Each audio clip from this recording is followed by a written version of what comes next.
ते एक जणाचा प्रश्न इथं आला म्हणून सांगितलं मी, कारण मला काय त्यातलं कळत नाही, तो मला म्हणजे खोटं बोलत नाही.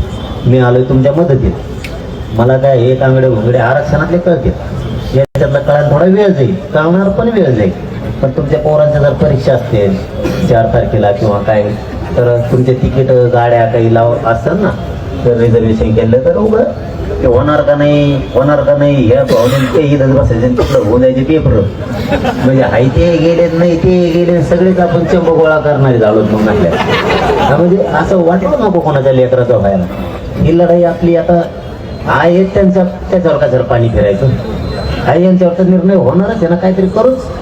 मग आपल्याकडचं शेवटचा निर्णय हायची पाडापाडी.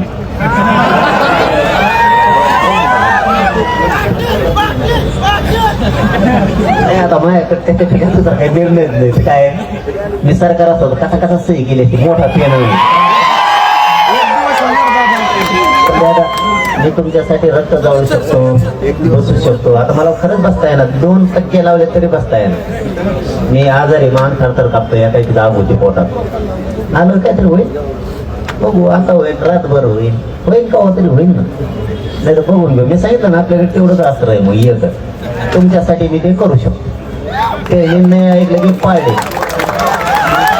याच्यापेक्षा तर काय माझ्या हातात नाहीये. मी तुमच्यात मिसळू शकतो, तुमच्या व्यसनात मी राहू शकतो. आता काय काय होतं बघत राहू. ही पहिलीची वेळ आहे. मी एवढा मोठा MPSCचा विषय हातात घ्यायचा, ही पहिलीची वेळ.